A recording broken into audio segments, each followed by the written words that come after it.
स्वागत है आप सभी का मेरे चैनल में। तो आज मैं बनाने जा रही हूँ समोसा, जो एक बार में मैं 8 समोसे बनाऊँगी। अगर आपके पास समय कम हो और बनाने हो ज़्यादा समय से तो आप ऐसे बना सकते हैं। तो उसके लिए सबसे पहले मैं एक मसाला तैयार कर लूँगी, जिसमें धनिया 1 चम्मच, सौंफ और जीरा और सूखी लाल मिर्च को मैंने भून लिया है। भून के इसे मैं कूट के रख लूँगी ठंडा करके। उसके बाद उसी कढ़ाई में मैं डाल देती हूँ तेल जब हमारी गर्म हो जाएगी तो इसमें मैंने 1 इंच अदरक के टुकड़े को क्रश करके रखा था, उसे मैंने सबसे पहले डाल दिया है। उसके बाद 3-4 हरी मिर्च को मैंने काटा था, उसे भी मैंने डाल दिया है। अब मैं क्या करूँगी, इसे भून लूँगी। थोड़ी देर भूनने के बाद मैं इसमें आलू डाल दूँगी। तो आलू को मैं अपने हाथों की सहायता से ही मैश करके डाल देती हूँ।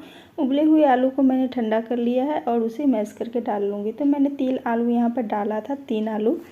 तो उसे अच्छी तरह से मैश करके डालना है। छोटे टुकड़ों, बिल्कुल छोटे टुकड़े कर लेना है, क्योंकि जब हम इस पूट को भरेंगे तो वो फटनी नहीं चाहिए हमारी समोसे। इसीलिए हम जो बची हुई उसे कलछी से अच्छे से तोड़ के हम इसके टुकड़े कर लेंगे। तो इसे हमने भून लेना है और भूनने के बाद हम डाल देंगे इसमें नमक। तो नमक हमें स्वाद के अकॉर्डिंग डालना है।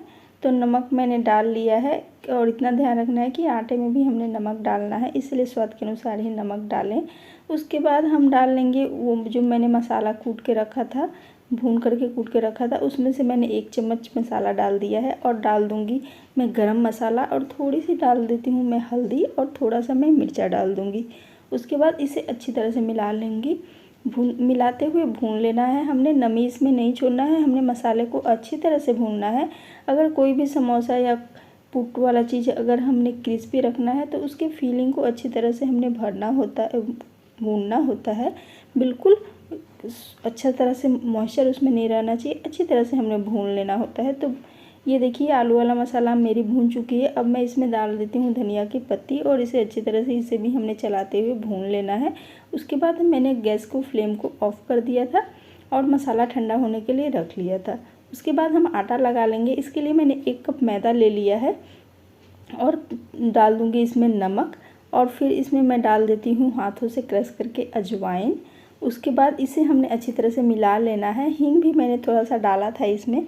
मिलाने के बाद इसमें हमने डाल लेना है मोइन। तो मोइन के लिए मैंने यहाँ तेल का यूज किया था, रिफाइंड ऑयल का। आप चाहें तो घी भी डाल सकते हैं। तो मैंने यहाँ हाथों में डालकर ही तेल डाल लिया था, और इसे हमने अच्छी तरह से मिलाना है। और मिलाते हुए हमने इसे पूरी अच्छी तरह से मिला लेना है, और मूठ बांध के देखेंगे। अगर मूठ अपने आप नहीं टूट रही है, इसका मतलब मोइन हमारा परफेक्ट है। अब हमें ज़्यादा मोइन इसमें नहीं डालना है। तो थोड़ा थोड़ा पानी डाल के हमने आटे को लगा लेना है। तो इसका हमने एक डो लगा लेना है। तो डो हमारी नरम भी नहीं रहना चाहिए, सख्त भी नहीं रहना चाहिए। तो डो मैंने लगा लिया है, और इसे ढक्कन लगा के 10 मिनट के लिए रेस्ट के लिए छोड़ देंगे।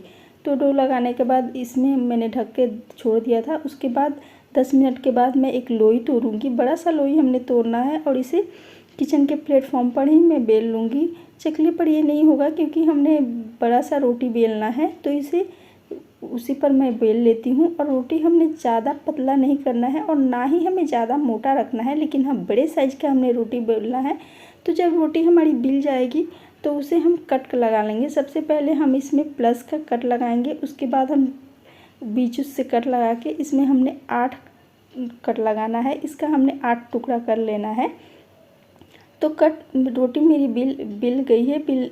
ये मैदे की है ना, इसीलिए थोड़ा सा बेलने पर फिर छोटी हो जा रही थी। तो मैंने बेल लिया था, और उसके बाद मैंने इसे काट लिया है। तो सबसे पहले मैंने प्लस का चिन्ह लगाया है। उसके बाद बीच से इसे दोनों साइडों से कट कर लूँगी। तो ये मेरी 8 टुकड़ी हो गई है। उसके बाद हम इसमें 1-1 चम्मच पुट रख देंगे, मसाले वाली पुट, जो ये बिल्कुल ठंडी हो गई थी। ठंडा करने के बाद ही हमने रखना है। तो 1-1 चम्मच सारे टुकड़े पर मैंने रख लिया था। अब इसके यहाँ पर ट्रिक है एक, कि जब हमें इसे फिल करेंगे तो इसके मुंह को हमने हाथों की सहायता से पतला कर लेना है। पतले साइड में पुट को हमने पतला करना है, और चौड़ा भाग में हमने लगा लिया था पानी, और दोनों तरफ से उठा के इसके मुंह को दबाते हुए सील कर लेना है। उसके बाद हम जो त्रिभुज आकार का है उसमें भी पानी लगाएंगे, और उसे पलट देंगे उल्टे साइड से, और उसके बाद उसे भी हमने सील करना है। तो उंगलियों से अच्छी तरह से दबा के हमने सील करना है, ताकि इसमें जब हम तले तो इसमें ऑयल ना घुसे और ये टूटे नहीं। तो इसी तरह से मैंने दूसरी वाली को भी ऐसे ही कर लिया था। आलू के मुंह को थोड़ा सा हाथों की सहायता से पतला कर लिया था। उसके बाद पानी लगा के इसे अच्छी तरह से सील कर लेंगे। तो इसी तरह से मैंने सारे समोसे को कर लिया था।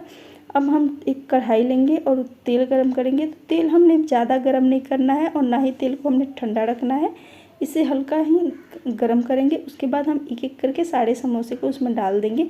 एक बार में जितना समोसा हमने आता है उतना ही हम डालेंगे और इसे हल्के हाथों से थोड़ी देर के बाद उलट लेंगे। उसके बाद पकने देंगे। तो दोनों साइडों से हमने उलट पुलट के अच्छी तरह से इसे क्रिस्पी होने तक हमने तल लेना है। जब तक ये एक बैच हमारी तल रही है तब तक मैं दूसरी वाली रोटी बनाऊंगी और उसमें भी पुट को फिल कर लूँगी।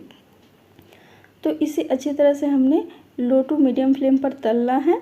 तो ये देखिए क्रिस्पी होने तक मेरी तल गई है। अब इसकी हम तेल निचोड़ के और अच्छी तरह से निकाल लेंगे।